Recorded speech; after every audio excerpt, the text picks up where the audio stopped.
Bueno, regresamos al tema que le mencioné hace un momento. Hemos hablado y seguiremos hablando todo el tiempo que se requiera, desde luego, sobre esto que pues podría convertirse en un gran asunto para la justicia mexicana, que es la presentación que se hizo de una comunicación, de un informe ante la Corte Penal Internacional en La Haya. Esta comunicación que se presentó firmada por decenas de organizaciones mexicanas, casi un centenar de organizaciones mexicanas, y la Federación Internacional de Derechos Humanos, la FID. Esta FID más las organizaciones mexicanas presentaron ante la Corte Penal Internacional esta solicitud para que abra un examen preliminar del caso Coahuila, llamémoslo así, de lo que ha ocurrido en los últimos años en el caso Coahuila, en materia de desapariciones forzadas, en materia de violencia, en materia de casos y capítulos concretos como lo ocurrido en el pueblo de Allende y lo ocurrido en la cárcel de Piedras Negras. Y ahí se muestran casos muy identificados que le están pidiendo estas organizaciones a la Corte que revise, que analice y que abra un examen preliminar. Y si esto sucede, sería un hecho histórico. Ya es mucho que hayan presentado este documento tan bien organizado, tan robusto y tan documentado. Eso ya es un tema importante para México. Importante que esta iniciativa haya trascendido y que esté ya dentro de las peticiones a la Fiscalía de esta Corte Penal Internacional. E importante ahora volver al tema para poder escuchar a Michael Chamberlain, que forma parte de quienes promueven esta iniciativa, y escuchar también de forma directa a personas que están involucradas íntimamente con lo que ha pasado en Coahuila en los últimos años. Así que doy la bienvenida en este estudio a Michael Chamberlain, que es del Centro de Derechos Humanos Fray Juan de Larios, una de las organizaciones que precisamente investigó, documentó y presentó ante la Haya esta solicitud de examen preliminar. Gracias, Michael, por estar aquí esta mañana. Gracias por volver a hablar del tema. Buenos días. Muchas gracias, Carmen. Buenos días. Al contrario, gracias a ti.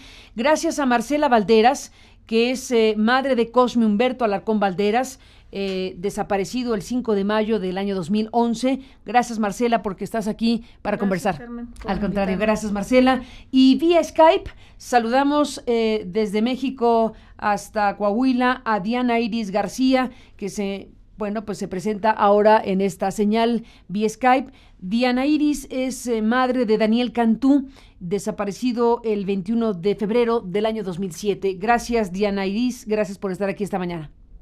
Gracias, Carmen, y buenos días. Gracias a todos los televidentes. Buenos días. Dije que vía Skype, pero no pudimos vía Skype, vía telefónica, que de cualquier manera pues te tenemos vía telefónica y no con imagen, pero estamos escuchándote con mucho interés, Diana Iris. Déjame empezar esta charla contigo, si te parece, para que nos digas qué alcance tiene esto para ustedes como víctimas, como personas que han dado una batalla enorme para buscar a sus personas, para buscar a los que han desaparecido, para no rendirse y para exigirle al Estado mexicano que contribuya y que colabore, que cumpla con su deber de dar precisamente con estas personas que han sido desaparecidas. En tu caso, como madre de Daniel Cantú, Diana, ¿frente a qué estamos? ¿Qué nos puedes decir de lo que estamos aquí comentando? Bueno, Carmen, yo solo te quiero comentar que han sido 10 años de búsqueda incansable de Daniel, mi hijo, y en estos 10 años he comprobado que una búsqueda en solitario no sirve para nada, sino que tenemos que unir esfuerzo y por eso colectivizamos la maternidad y los buscamos a todos y a todas. En cuanto a la comunicación que se presentó a la Corte Penal Internacional, es un informe al fiscal, pero sobre delitos que no han sido suficientemente investigados y donde evidentemente existió colusión por parte de las autoridades.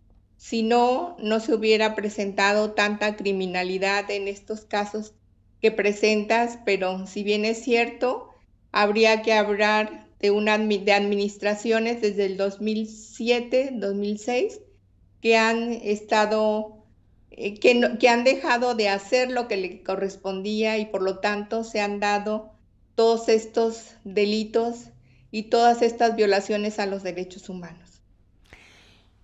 Marcela Valderas, nuevamente gracias por estar aquí. Bienvenida. Gracias, Carmen. ¿Qué dices de esto? Pues, mira, mi hijo desapareció el 5 de mayo del 2011, como ya se había mencionado. Cosme Humberto. Ajá. Pues las autoridades hasta ahorita no han hecho nada, no tienen ninguna hipótesis de su desaparición. Lo manejan y lo quieren manejar como él se fue por su propia voluntad, él por problemas familiares, y de hecho me lo han dado por muerto y no han hecho nada. En las revisiones de casos, lo que se ha hecho, entramos para revisar el caso con el MP, salimos con las manos vacías. Todas mis compañeras hemos salido con las manos vacías porque no nos tienen ninguna información, en donde no hay un trabajo productivo. ¿Cuáles son los ejes, Michael Chamberlain, de lo que presentan ante la Corte Penal Internacional en La Haya? Bueno, estamos presentando específicamente 32 casos de desapariciones, tortura y detenciones arbitrarias por parte de la policía. Son 32 casos que muestran un patrón en donde la policía municipal o estatal detiene a las personas y estos son entregados después a la delincuencia, en este caso los Zetas, para posteriormente desaparecerlos. Es un patrón de conducta. Policías municipales entregando personas a la delincuencia, a los Zetas. Exacto. Eso ya lo encuentran como un modus operandi, como un sistema. No es un caso aislado, no es uno que otro, es un sistema. ¿Esto en qué periodo de la historia de Coahuila? Mira, en la comunicación ubicamos dos periodos, claramente por los actores que interactúan ahí. El primer periodo va precisamente desde el 2008 hasta el 2011-2012. El segundo periodo es 2011-12 hasta la actualidad. En el primer periodo vemos este patrón donde interactúan policías y autoridades, incluso funcionarios, con los Zetas, haciendo este tipo de crímenes. Y la segunda etapa, ya sin la presencia de los Zetas, un ataque sistemático por parte de fuerzas especiales del Estado, creadas en su momento desde tiempos de Humberto Moreira, supuestamente para atacar el narcotráfico, pero tienen el mismo modus de detenciones y desapariciones de personas. ¿Esas fuerzas especiales continúan en Coahuila? Hasta la fecha sí, les han cambiado el nombre. Durante mucho tiempo se llamaron GAFES, GROMS, GATEM, tienen diferentes nombres. Actualmente todos se llaman Fuerza Coahuila, pero es básicamente la misma corporación, e incluso ya como Fuerza Coahuila tienen recomendaciones de la misma Comisión Estatal de Derechos Humanos por los mismos tipos de actos que cometían, siendo teniendo otros nombres, ¿no? Pero es la misma fuerza exactamente. Ahora, Diana Iris García, 10 años en tu caso buscando a tu hijo Daniel. ¿Qué esperanza, qué expectativa tienes como mamá, como alguien que, como dijiste hace un momento, ha participado de esta colectivización de la maternidad y de la búsqueda de los desaparecidos, esta colectivización que es un fenómeno muy importante que se ve en Coahuila, que lo vemos en Tamaulipas, por ejemplo, y en otros lugares de la República Mexicana, en donde las personas, los familiares, las madres, los padres, los hijos, pues se juntan porque hay una mejor manera de llevar las cosas, y en este caso han tocado la puerta de la Corte Penal Internacional. ¿De qué tamaño es tu expectativa? ¿De qué tamaño es tu esperanza de que suceda algo? Mira, han sido, como te repito, 10 años de una búsqueda incansable por Daniel y por todos y todas, pero si bien es cierto, en mi caso me he dado cuenta que el Estado mexicano lo que menos le interesa es buscarlos y buscarlas. Hay que mirar a la sociedad internacional, a las instancias internacionales, que aunque sabemos que están rebasadas por tantas violaciones en todo el mundo, pero no podemos dejar de lado para que nos brinde un poco de esperanza de que el Estado mexicano haga lo que tenga que hacer. Si bien es cierto que han sido 10 largos años de espera, la esperanza es cada vez alimentar en mi corazón a cualquier respuesta. Lo que quiero es llegar a la verdad, poder accesar a la justicia y que jamás se vuelva a repetir este hecho y esta tragedia que vivimos miles y miles de familiares. ¿Qué sucedió con Daniel, Diana Iris? ¿Qué es lo que sabes? ¿Hasta dónde has podido saber lo que pasó con tu hijo? Daniel sale el 21 de febrero, un miércoles 21 de febrero del 2007, a trabajar con un empresario de La Laguna, que se dedicaba a extraer mármol, a exportarlo, y sale a trabajar y va rumbo de la ciudad de Ramos Arizpe a Paredón, Coahuila, donde extraían mármol, la empresa del empresario. Desaparece junto con estas dos personas en el tramo carretero, Ramos Arizpe, Paredón. Se apagan los celulares y no volvimos a saber nada de ellos. La investigación que ha hecho por parte del estado de Coahuila ha sido muy poca. Como decía, reitero lo que dice mi compañera Marcela, nos los han dado por muertos. Se han dedicado a hacer una búsqueda en fosas, solo a hacer unas declaraciones a los perpetradores, mas sin embargo no se han dedicado a buscar a los nuestros. Marcela, en el caso de Cosmo Humberto Alarcón Valderas, tu hijo, ¿hasta dónde sabes lo que pasó con él? Pues hasta ahorita no sé nada porque no tiene ninguna investigación, pero él sale de la casa el 5 de mayo, sale a trabajar de cerillito. ¿Qué edad tiene tu hijo? ¿Qué edad tiene tu hijo? En ese tiempo que desapareció tenía 16 años. ¿Y ahorita tiene? Va a cumplir 23 años. Va a cumplir 23, tenía 16, jovencito. 16 años. Y va a cumplir 23. Así es. Y trabajaba de cerillo en una tienda comercial, City Club, en Torreón, Coahuila. Él sale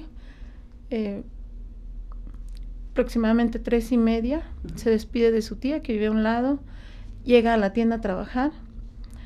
Más no sé si fue en el trayecto del trabajo a la casa o de la casa, bueno, más que nada fue del trabajo a la casa. De regreso. Ajá, de regreso. ¿Puedes hablar con la gente de su trabajo?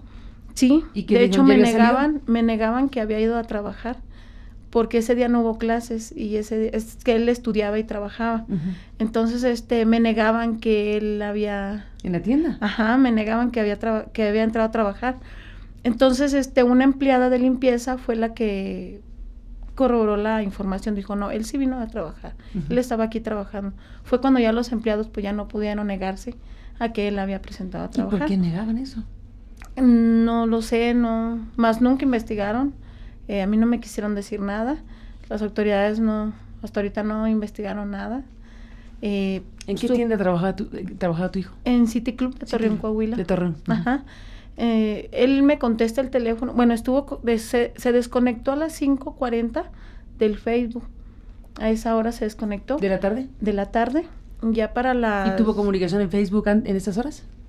Estuvo platicando con una amiga de él. O sea, normal. Ajá, normal. Hasta las 5:00 y pico. Nada más el comentario que le dice a su amiga, le dice, tengo algo muy importante que decirte. Y ese fue el último comentario, más ella ya no le contesta. Entonces, mi angustia es esta, o sea, me contesta a las 6:30 de la tarde, pero estaba ocupado y le tuve que colgar el teléfono. Más ya después ya era puro buzón. ¿Tú le marcas a él? Sí. Y no te contesta porque está ocupado. Ajá. 6 de la tarde. Sí, a las 6:30 fue la última llamada que él me contesta. Me dice, mamá, estoy ocupado. Y ya me cuelga y ya no le vuelvo a marcar. Entonces, en ese lapso, pues ya fue cuando dijo, nos vemos en Soriana Oriente, otra tienda que queda cerca de City Club. Me dice, nos vemos a las 8, mamá, me voy a ir a las 8. Pues sí, está bien, hijo. Entonces él me dice, voy a comprar una camisa con el dinero que saque. Le digo, está bien, hijo, no hay problema. Entonces, llego a la tienda y no lo encuentro. Fue cuando empecé a Soriana Oriente. Llego a Soriana Oriente y le pregunto a mi otro niño, porque también trabaja cerillito. Entonces me dice, no, mamá, no ha llegado Humberto. Andamos buscándolo por toda la tienda. Digo, bueno, como a él le gustaba mucho la lucha americana en ese momento, Pues dije, bueno, está en la casa, pero dije, bueno, es jueves, los jueves no hay lucha americana, hay los puros viernes. Fue cuando ya empezamos a angustiarnos, fue cuando no contestaba el teléfono, puro buzón, buzón y buzón. Entonces llegamos a la casa y pues nada, y pues desesperada empecé a hablar a la policía, pero no, tenía que esperarme 74 horas para poder... 72 horas. 72 horas. Y me mandan en la mañana igual, me mandan a la CEMEFO, me mandan a la Colón donde llevan a las personas que andan de delincuentes, pues no encuentro nada y la investigación así se queda. Entonces, hago la denuncia, puse la denuncia, o sea, rápidamente, o sea, no me tardé ni mucho, pero pues hasta ahorita no tiene nada. De hecho, yo tengo su Facebook, su contraseña, o sea, yo puedo entrar, tenía acceso a todo eso. Sale una imagen muy preocupante el 13 de julio el 9 de julio del 2013. Es una calavera con una pistola en la frente, o sea, le cambiaron su perfil. O sea, es lo que a mí me preocupa. Y las autoridades hasta ahorita no han hecho nada. Les di toda la información, les di acceso a la cuenta de Facebook. ¿Quién podía entrar a esa cuenta? ¿Tú y tu hijo solamente? Nada más yo y mi hijo. ¿Y tu hijo pudo haber cambiado su perfil? Si solo tú y tu hijo tenían acceso a eso. No creo. No creo porque ya hubiera buscado él el modo de comunicarse conmigo. ¿Estás segura de eso? Sí, segurísima. Porque él tenía mucha comunicación conmigo. Teníamos mucha confianza entre nosotros. En abril 2013 cambia de imagen. El 9 de julio del 2013. De 2013, 9 de julio de 2013. Tenía su foto personal y la cambió, y se cambió, o alguien la cambió, por una calavera y una pistola. Ajá, que se está apuntando a la cabeza. O sea, y las autoridades, o sea, les di todo, y no, hasta ahorita no han hecho nada, ni al respecto. Pues me dijeron que lo iban a mandar a estudio, pero pues no, hasta ahorita no me han dado ninguna respuesta.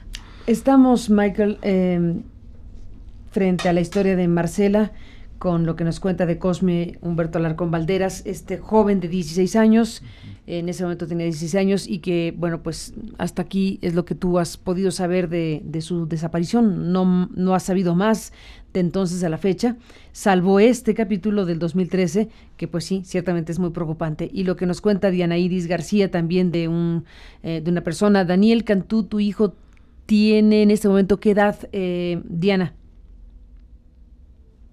Desaparece, contaba con 23 años, 23. Acababa de egresar de la carrera de ingeniero industrial. Ajá. Y ahorita ya cuenta con 34 años. Bien, tenía 23 y ahorita tiene 34 años. Michael Chamberlain, estamos hablando de, pues eso, jóvenes, ¿no? Jóvenes, un ingeniero industrial, un chico que trabajaba de cerillo en esta tienda, jóvenes que estaban haciendo lo suyo y que de pronto desaparecen. ¿Hay alguna idea del tipo de cosas que ocurren con los desaparecidos que nos pueda ilustrar, que nos pueda medianamente hacer comprender el fenómeno que es? O sea, ¿qué hay detrás de estas desapariciones, estas inexplicables desapariciones? A ver, primero creo que es importante entender el grado de control que los Zetas tenían en su momento en el territorio de Coahuila. En la comunicación, los ejemplos que ponemos de Allende y la cárcel de Piedras Negras es justamente para ilustrar cómo tenían un control absoluto e impune para cometer todos estos crímenes. En el caso de Cosme, él desaparece en el 2011, que es el año donde más desaparecidos hay.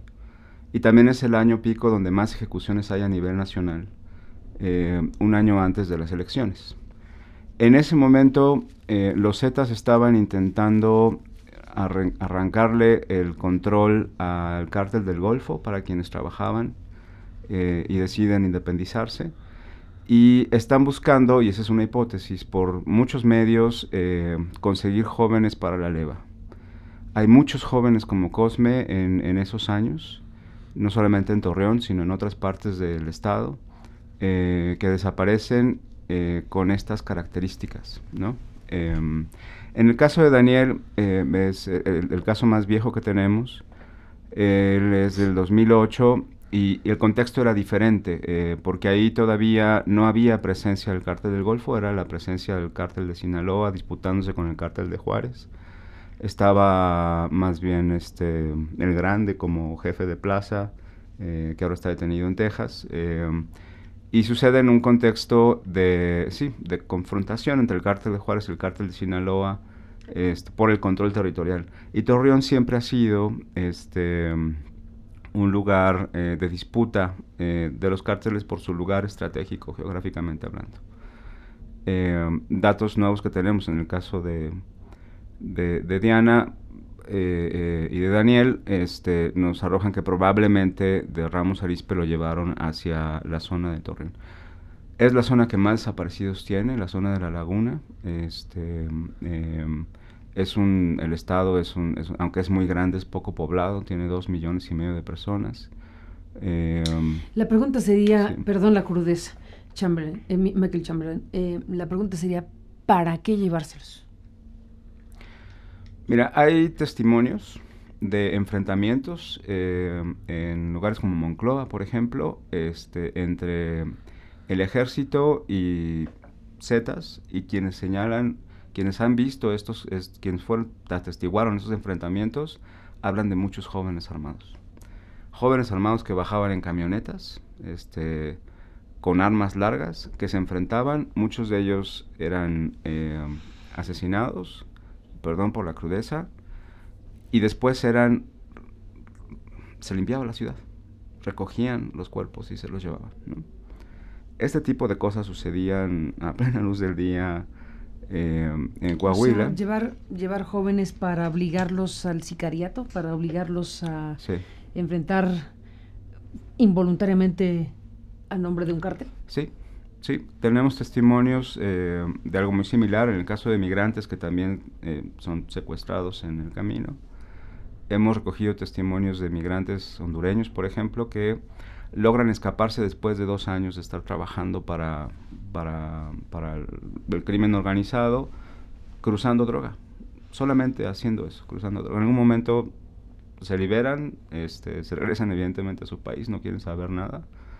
Obligados a hacerlo, lo cual nos confirma que sí hay un esquema de trata en muchos de estos casos, ¿no?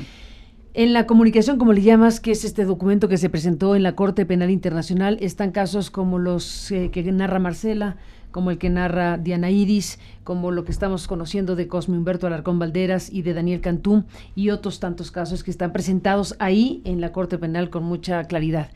Se ha puesto foco especial al caso del Pueblo Allende y al caso de la cárcel de Piedras Negras. Michael, bueno, lo hemos conversado, pero te pido que lo hagas para este programa porque es muy importante identificar por qué estos 2 casos, capítulos. Sí, bueno, te decía, son de lo que hay más información pública, en primer lugar, pero ponemos estos 2 casos en la comunicación justamente para poder ilustrar el poderío de los Zetas frente a las autoridades de todo tipo. Los 32 casos que nosotros presentamos, donde tienen este patrón de detenciones de la Policía Municipal, ocurren en 8 municipios que son los más poblados del estado. Son el 70% de la población está en esos 8 municipios. Y en los 8 municipios lo que vemos es que los Zetas tuvieron un control absoluto de las policías municipales. Incluso Sergio Aguayo, en su informe en el desamparo sobre la masacre de Allende, él constata, el Colegio Mexicano. Exacto, ahí constatan cómo las policías municipales estaban bajo la nómina del cártel, ¿no? de los Zetas. Abiertamente, la policía bajo la nómina del cártel. Sí. Entonces, pero vamos más allá, decimos, bueno, ¿y esto qué implicaciones tiene más allá de la desaparición, digamos, uno por uno? Y entonces empezamos a ver el mismo caso Allende, ya lo has narrado tú, como la hipótesis es que hay una venganza en contra de 2 personas que decidieron dar información a la DEA, pasa esta información del lado mexicano y de ahí le llega a los Zetas, y los Zetas deciden vengarse de cualquier persona que conozca a estos 2 soplones, entre comillas, y arrasan el pueblo. Arrasan al pueblo, sí, esto que narró, bueno, que dio a conocer Ginger Thompson, esta colega periodista norteamericana muy reconocida con el Pulitzer, y bueno, pues ella lo que da a conocer es que hubo información precisamente que estos, entre comillas, soplones, pues se entregaron a la DEA, y al solicitar cierto tipo de colaboración, entiendo que con la autoridad mexicana, lo que se desata es una venganza contra aquellos que habrían otorgado la información para identificar pues los liderazgos de los Zetas en esta zona. Y efectivamente la brutalidad es total, es la ira de los Zetas, que es un grupo, no sé si disminuido, no tengo idea de la presencia de los Zetas en el país, pero sé que incluso en algunas partes de la República Mexicana decir Zeta puede significar peligro, solo decir la palabra. Sí, yo cuando llego a Coahuila y empiezo a ver estos casos, en muchos lugares evitaban decirlo, ¿no? Había eufemismos como los de la última letra. La última letra y cosas por el estilo. Eso habla del terror que instalaron o han instalado en zonas del país. En Allende había apostado afuera de la ciudad una unidad militar que no hizo nada, había policías municipales. El entonces gobernador interino Jorge Torres estaba en Piedras Negras. Allende además no es solamente Allende, es Zaragoza y es Piedras Negras, son eventos que ocurren simultáneamente. Hay testimonios en el juicio contra Marciano Millán en Texas que señalan cómo a un grupo bastante grande de gente de Allende la trasladan a un rancho en Piedras Negras, de ahí son 40 personas ejecutadas en un solo momento, ¿no? De este mismo evento, ¿no? Es brutal. Estuvieron actuando por lo menos ese fin de semana, el 18-19 de marzo del 2011, y nadie intervino, nadie hizo nada, ¿no? Ese es el ejemplo de la presencia y el poderío de estas personas, de este grupo criminal, ¿no? Que luego supimos, también por los juicios de Texas, que hacían estas cosas a la luz del día porque controlaban a las policías municipales, pero además porque sobornaban a las autoridades del Estado. Eso es muy importante, perdón que te interrumpa, Michael Chamberlain, lo que dices de la participación de la Universidad de Texas es muy importante porque en esa universidad pues está como académico un hombre muy reconocido mundialmente, como sabemos que es Ariel Dulitsky, que hasta hace algunas semanas era el relator especial de las Naciones Unidas para el tema de las desapariciones forzadas, y en su trabajo en esta condición de funcionario internacional para la ONU en este tema, bueno, pues hizo un trabajo realmente muy importante, y desde la propia Universidad de Texas pues han tenido acceso a los expedientes y a las informaciones que ahora son públicas, precisamente de los testimonios que sobre la actuación de los Zetas en México están desconocidas. O sea, en Estados Unidos está la información pública del tipo de relación y de sometimiento de la autoridad policíaca y política al grupo de los Zetas y del crimen organizado en este estado de la República Mexicana, como seguramente en otros tantos, pero en este foco de atención por Coahuila, pues ahí está lo que están diciendo en los juicios que se llevan a cabo en Estados Unidos. Y que es parte de los anexos en la comunicación a la Corte Penal Internacional. Que no son públicos, por cierto. No son públicos. Eventualmente vamos a sacar una sistematización de esto para entender la gravedad. Uh-huh. Pero mira, no solamente señalan las veces que otorgaron a funcionarios, altos funcionarios del gobierno del Estado, los testimonios señalan que incluso el propio Humberto Moreira, maletas con $millones, $10 millones en varias ocasiones, ¿no? Hay algunos funcionarios suyos que están siendo también procesados. ¿Esto dicho por quién? ¿Por un funcionario? Por un miembro de los Zetas, un testigo protegido que está en los juicios de Texas, ¿no? Y también mencionan cómo el gobierno del Estado les prestaba vehículos, helicópteros para evadir el ejército e incluso instalaciones. Y entonces ponemos el ejemplo de la cárcel de Piedras Negras, ¿no? Donde estuvieron atrincherados. ¿Qué pasó? ¿Qué hay? Ellos tenían control de la cárcel por lo menos 2 años seguidos, ¿no? Durante estos 2 años en la cárcel de Piedras Negras, ellos almacenaban droga, desmantelaban carros, hacían chalecos antibalas para su propio uso, pero también llevaban víctimas. Y adentro del cerezo los ejecutaban y posteriormente los quemaban y desaparecían, ¿no? Michael, en el informe, en la comunicación que hemos estado aquí ampliamente hablando de ella, hablan de que en la cárcel de Piedras Negras, en esto que tú dices, de gente víctima que la metían a la cárcel, o sea, el ingreso informal a las instalaciones de la cárcel para matarlos y desaparecerlos en tambos de ácido, los testimonios y lo que ustedes recogen habla de una cifra cercana a las 150 personas en un periodo de 2 años. 150 personas en un periodo de 2 años es una locura. Eso es lo que ha declarado la autoridad de Coahuila. Paradójicamente... La autoridad de Coahuila la Procuraduría. Del gobierno de Moreira, Rubén, actualmente. De Rubén Moreira ha reconocido eso y y la Procuraduría lo identifica como parte de sus investigaciones. Increíble. Paradójicamente no lo investigan.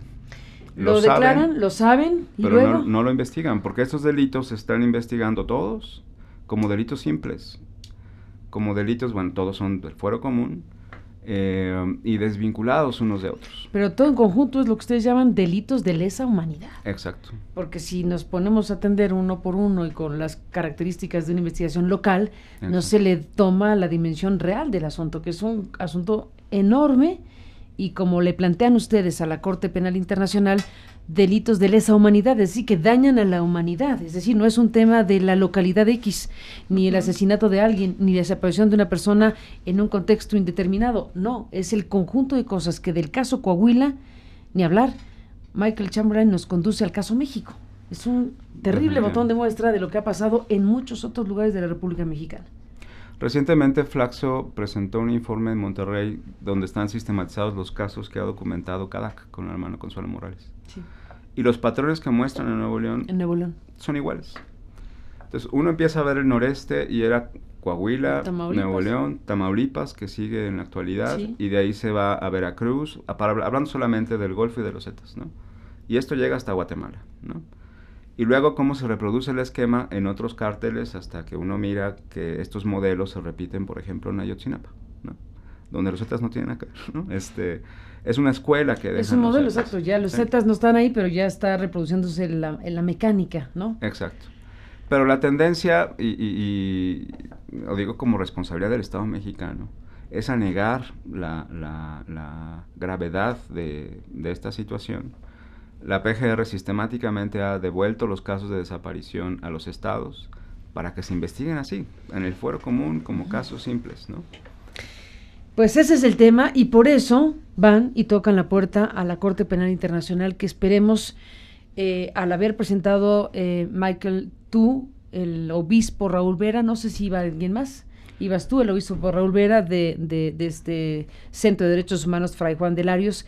¿Quiénes más presentaron ante la Corte de la Haya este documento? Iba Ariana García, que es la abogada de Familias Unidas en Búsqueda y Localización de Personas Desaparecidas, que es una asociación de familiares de desaparecidos de Piedras Negras, que han documentado, sobre todo en esta segunda etapa del actual gobierno, patrones de tortura, detenciones y desapariciones muy graves. Y Jimena Reyes de la FID. Íbamos los 4 en representación. ¿Cuánto tiempo, para cerrar, Michael Chamberlain, tardaron ustedes este centenar de organizaciones que presentan esto junto con la FID ante la Corte, esta solicitud de abrir un examen preliminar sobre el caso Coahuila? ¿Cuánto tiempo se tardaron en hacer ese documento y presentarlo? Diría que hay como 3 etapas. Uno es el trabajo de documentación que el Centro de Derechos Humanos Fray Juan de Larios ha venido haciendo desde el 2009. Y se ha ido llegando de información nueva hasta que empezamos a ver con más claridad los patrones. Ese trabajo fue de 4 o 5 años. 4 o 5 años. Constante, ¿no? Cuando ya teníamos un primer esbozo de patrones, fue cuando empezamos a hablar con la Federación Internacional y nos ofrecieron hacer el análisis de delitos de lesa humanidad sobre estos casos y estos patrones que nosotros teníamos hasta ese momento todavía como de derechos humanos, un problema de derechos humanos, no de derecho penal internacional. Y ese inicio de análisis nos llevó 1 año y medio, ¿no? A la fecha, sí, 1 año y medio para acabar el documento y luego poder presentarlo. Sí. Y presentarlo y darle un giro al asunto muy importante que es, como bien dijiste, transitar de un asunto de derechos humanos, que claramente lo es, claro. Transitar en sus acciones como organizaciones de derechos humanos, transitar a un tema de derecho penal internacional y pedirle a la Corte que abra la investigación sobre el caso, que abra a la revisión preliminar y que en consecuencia pues ocurra lo que ya ha ocurrido en esa corte, que es una corte, hay que decirlo, es una corte que se tardaron muchísimos años en crear. Estos antecedentes de la Corte Penal Internacional desde los años 40, tardaron muchísimo tiempo en establecer este tribunal, esta corte que entró en funciones en el 2002, ¿puede ser? 2000 y pico. Sí. Bueno, hace pocos años en relación a la historia de la humanidad, pero que al establecerse, después de haber firmado el Estatuto de Roma y recabar las firmas de los países que se adhirieron, como México, al Estatuto de Roma, bueno, le dan calidad de validez y de obligatoriedad a las resoluciones que tome la Corte Penal Internacional. Esta relativamente joven corte que lleva ya algunos casos resueltos, investigados y resueltos, sinceramente se le critica mucho a la Corte porque son puros casos africanos. Sí. Puros casos africanos, 5 o 6 casos africanos que ha resuelto y que ha habido sentencias contra estos casos africanos. Bueno, hay un grupo de casos que están en condición de preliminar, como el caso colombiano, que sería el único caso americano, si no me equivoco, el caso de Colombia, y lo que se está pidiendo a la Corte es que incorporen esa lista al caso Coahuila, México, para que lo revise, para que analice si el derecho penal internacional es una salida, o empieza a ser una salida para este colapso de la justicia mexicana frente a miles de desapariciones, frente a miles de muertos sin juzgar. Y esto por eso es tan importante, por lo que representa Coahuila, por lo que representa su situación, por lo que significa este esfuerzo de muchas personas como ustedes que han dado estos pasos que no son cualquier cosa y han llegado a la puerta de la Corte Penal Internacional. El resto de la sociedad, lo menos que podemos hacer es atenderlo. Lo menos que podemos hacer es conocerlo. Lo menos que podemos hacer es exigirle pues a las autoridades que en todo caso pues estén observando lo que significa que se llegue a la Corte Penal, porque en México hay una omisión enorme de estos y otros muchos casos. Por eso les agradezco, Michael Chamberlain, que estén en este estudio para hablar de ello. Le aprecio mucho a Marcela Valderas, que está aquí para hablar de su caso y de los demás casos, de Cosme, Humberto Alarcón Valderas, tu hijo. Gracias a Diana Iris García por hablar de ti, por hablar de Daniel, por hablar de los demás desaparecidos, por hablar de este paso que han dado y que ahora hace que un grupo enorme de más de 100 o 100 organizaciones de derechos humanos en este país y otras tantas a nivel internacional a través de la Federación Internacional de Derechos Humanos, todos en conjunto tocan la puerta de la Corte Penal Internacional y dicen, por favor, abra un asunto preliminar, que es la fase previa a lo que sería un posible procesamiento judicial de lo que ha pasado en Coahuila. Es muy relevante lo que ustedes están haciendo y, como digo, el resto de la sociedad, los medios, nosotros, lo menos que podemos hacer es escucharlos, compartir con el resto de la sociedad lo que esto significa, el alcance que esto tiene y que puede tener. Y me quiero despedir, Michael, si me lo permites, preguntándote, tú que has vivido toda una vida a favor de los derechos humanos, que eres una de las figuras principales en este país, a favor de la justicia y de muchos otros temas, desde luego relacionados con los derechos humanos, ¿qué balance haces de tu llegada a la Corte Penal Internacional? Tú has visto pasar todas las cosas habidas y por haber en esta materia, de cómo las autoridades de todo tipo cierran la puerta, no quieren saber del tema, quieren ponerlo abajo de la alfombra, no quieren meterse al asunto. ¿Qué percepción, qué elemento nos compartirías de tu llegada junto con los demás que fueron a la Corte Penal Internacional presentando este documento? Hay una sensación de una cierta orfandad con respecto a la justicia de México y mucha desesperanza. Llegar a la Corte Penal es nuevamente abrir la esperanza de que alguien por fin voltee a ver a las víctimas y lo que está sucediendo y de cómo nos continúa sucediendo y esto no se acaba y no se para. Nosotros bueno, la sensación que a mí me queda es, por un lado, si la Corte Penal Internacional no lo asume, ¿no? Por la razón que tú quieras, política sobre todo, el desamparo es mayor, ¿no? En esa sensación de impunidad es terrible. Ojalá que no cuente el tema presupuestal, porque México aporta bastante dinero a la Corte Penal. Exacto. Más que a la CID. Más que a la CID. Esperemos que no sea un criterio para la Corte, ¿no? Y al revés, el hecho de que lo tome, yo creo que no solamente a nosotros, no solamente a Coahuila, yo creo que al país le devolvería la esperanza en que es posible procesar a esta gente, ¿no? Totalmente. Marcela Valderas, ¿con quién te despides? Agradeciendo mucho tu presencia en este estudio. Pues más que nada agradecer el espacio que nos dan a todas las familias de desaparecidos y pues el trabajo agradecer. El trabajo más que nada, el que las autoridades se pongan a trabajar, a hacer su trabajo como debe de ser. Totalmente. Por Daniel Cantú, tu hijo, y por todos los demás. Así es, por todos los desaparecidos. Totalmente de acuerdo. Fuerzas Unidas por nuestros desaparecidos. Bueno, por tu hijo Cosme Humberto, perdóname. Humberto. El hijo, bueno, es tu hijo Daniel y tu hijo Cosme y tus hijos son los demás. Son hijos de todas. Son todos. Marcela Valderas, te agradezco muchísimo que estés en este estudio y que compartas esta historia y lo que esto significa para México. Diana Iris García, bueno, por Daniel Cantú, como decíamos, tu hijo, y por todos los demás, ¿cómo cierras este programa? Bueno, primeramente, Carmen, darte las gracias porque siempre has mostrado mucha solidaridad a nuestra causa. Y decirte que un poco, si tengo tiempo, que echar la mirada internacional a México es, como dijo Michael, una esperanza para las familias.